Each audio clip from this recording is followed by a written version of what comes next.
I'm glad you're here watching my video on YouTube. The fact is, I don't know how long this will be up, since YouTube has decided to start censoring me and pulling down my videos. But don't worry, you can watch this video on rumble.com/RandPaul, where I post all of my content. Love to see you over at rumble.com. Joining us now to discuss is Rand Paul. He is senator from the great state of Kentucky, and he's also the author of The Case Against Socialism. Rand Paul, thank you so much for joining us this evening. Listen, you have been warning America about the inflationary dangers of this massive orgy of spending from Joe Biden as well as his allies on Capitol Hill. And I know you're keenly aware of the dangers that we face. A warning also came out today from somebody who I think we should pay attention to, Paul Tudor Jones, who is probably the most legendary money manager in America today. Let's listen to his warnings, and then I want to get your reaction. Here's Paul Tudor Jones. There's a combination of structural and cyclical forces that right now are all rolling in the same direction to say that inflation can be much worse than what we fear. We have a Federal Reserve Board that are inflation creators, right, not inflation fighters. And that is a huge, huge deal. So, Senator, on both the warning side in terms of ringing the alarm bell, that this can be far worse than most people realize, as well as the fact that the Fed is largely out to lunch in terms of fighting inflation, what is your reaction to Paul Tudor Jones? I think he's absolutely right. I think it's going to be worse than anybody's predicting. There's no transitory nature to this. This is something that's with us, going to be with us until we quit borrowing so much money. I think the inflation right now we have, the Social Security Administration said they're going to increase the cost of living increase next year 5.9%. This is the largest increase in cost of living or inflationary adjustment that we've had in probably 30 years. But realize that that 6% inflation is based on the 3 or 4 trillion we borrowed last year. That was infused into the system through borrowing and printing money last year. This year, we're already at 3 or 4 trillion in debt, and they're talking about 3 or 4 more trillion. So I think what's going to happen is that you've got 6% now from last year's behavior. This year's behavior can go even higher. So I think we could hit double-digit inflation. It's incredibly disruptive. The labor market's screwed up. Every part of the food chain is screwed up. And people think that this is somehow something that's just transient, that's going to get better. No, my prediction is it gets worse over time because we aren't learning our lesson. And he's exactly right. The Fed is aiding and abetting big government. They're not trying to put on any kind of restraint. They are actually encouraging this spending spree. And, Senator, not only that, but, of course, it's easy for those of us on the right to call out this inflation, call out the return to the 1970s. But coming from somebody like Tudor Jones, I mean, he's a major philanthropist, not necessarily a political guy. Calling this out, it really adds to the credibility of that warning. I think so, and you can't escape this. This isn't one of those things you can just say it isn't happening because there's so much evidence of it all around us. I mean, people go to the gas station, they can see it. People go to the grocery store, they can see it. So this isn't something that people through political persuasion can simply say, oh, it's not happening. People know it's happening, and I think this is reflected in the numbers of people losing confidence in Joe Biden. Some said, oh, he was going to be stability, and then we had the Afghan debacle. He was going to bring this guiding, comforting hand to the economy. Now we have inflation rising.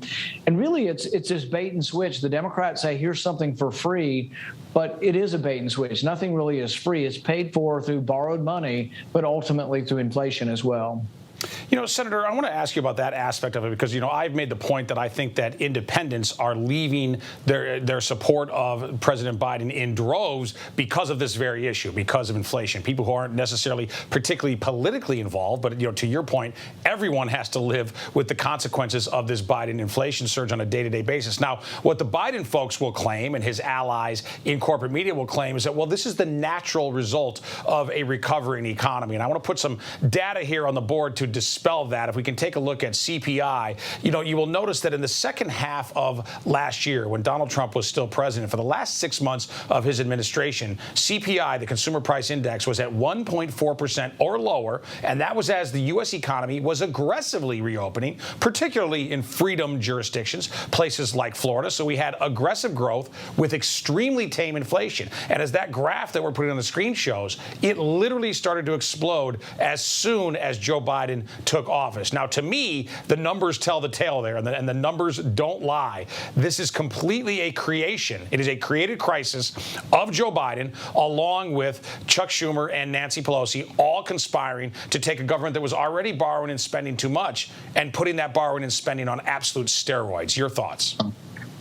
If this were transitory and had to do with COVID primarily, we would have had great problems, and we did have some problems in the chain of supply when all the meat packers were sick, when 98% of the meat packers were ill with COVID and coming down with COVID, and half of them were at home and half of them were coming back. We did have some disruption of supply of meat in grocery store when people were worried about it, buying too much toilet paper and things like that. We had that. That was pandemic related. We're a year and a half into that. We have more people that now are sort of functioning and learning, unfortunately learning, but having to learn to live with this. And I think we really don't have the disruptions we had a year ago. So the only thing to explain the disruptions now really is inflation. The only thing I would differ slightly with you on your analysis is some of that inflation, it all did sort of look like it perks up under Biden, but some of it's a lag time from borrowing. So there was Republican and Democrat borrowing that went on in the last year of Trump's administration during the pandemic, which was part of the problem. And now it's on steroids. It's getting even worse under this administration. But I predict that the next year will be even worse, all baked in from this year's borrowing.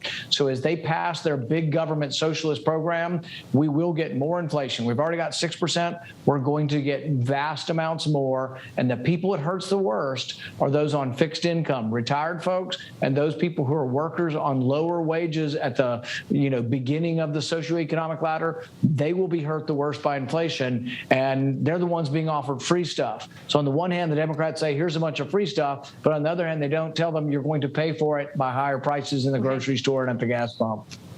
Well, Senator, of course, contributing to that, the infrastructure bill, your colleague, Senator Joe Manchin, doesn't want any of that spending that's going to contribute to that inflation. In the reports today that he may leave the Democrat Party altogether. He then pushed back on that, calling it BS. But curious to get your reaction to that. We've got an open seat for him. I go to a Republican lunch almost every day, and we've got a seat for him. There's a lot of actually good feelings towards Joe Manchin. A lot of people communicate with him on a daily basis, find him to be a reasonable voice. And the thing is the Democrats have gone so far to the left that a reasonable, moderate, middle of the road like Joe Manchin, but who's also pro-energy in the sense that he knows we have to have coal, we have to have fossil fuels, and we're not getting rid of gas-burning cars in any kind of near-term future. That kind of reasonable person is more and more shunned by the Democrats and has no place there. I don't know if he'll choose to change parties, but I can say that he will be welcome in our caucus should he choose to come, and that I think we would find a place and he would be an important voice in our caucus should he choose to come. His state certainly is there. His state is overwhelmingly Republican. I think he's still able to win as a Democrat there, but we would welcome him if the socialists keep trying to boot him out of their party. We're happy to have him in ours. Yes, Rand, please keep that seat warm for him if he chooses to make that move. And you're right. I often say the Democratic Party of the 2020s, this is not your parents' or your grandparents' Democratic Party. This is a different and wholly more radical movement, unfortunately. Speaking of their radicalism, these vaccine mandates, and I want to ask you about this because Dan Bongino, very popular voice, very powerful voice on the right in terms of media, he is threatening that his employer for his radio show, Cumulus Media, apparently is going to insist on a vaccine mandate. He said he would rather quit. He would rather be canceled from Cumulus and his radio show. You put a tweet out where you said our founders would be proud of Dan Bongino and his courage. Would you like to expound upon that? Why are you so proud of Bongino for taking this stance? Well, it's Bongino and anybody else who will stand up to the man. The man could be corporate America, but corporate America is taking its clues and it's being sort of fed this dogma. It's coming from Dr. Fauci. It's coming from the centralized medical establishment. I was also proud to see a quote today from In-N-Out Burger. If anybody's ever been to In-N-Out Burger in California, great burgers, but also great courage. The guy stood up and says, "We will not be the vaccine police for any government." What a strong statement, and you got to love that. And we do need to all push back. It's not based on science. 100 million Americans have already had COVID, have immunity. If they're not going to include the fact that our immunity counts as much as vaccine immunity, I'm not against the vaccine. I just think the 100 million Americans who have already had this deserve some credit for surviving this, having immunity. And how's our immunity any less than a vaccine? If they say we're only going to accept certain types of immunity, if it's generated from a vaccine but not from a disease, that makes no scientific sense. It's arbitrary and capricious. And hopefully any court with half a brain would say, we're not going to have arbitrary standards that defy all science. Senator, so I say we fight this in court. Real quick, I hate to cut you off, but they're telling me we got to wrap. But we love having you here, so I just have to ask you really quickly. You posted a photo on Twitter eating an In-N-Out burger. I have to know, when are you going back? This is good stuff here.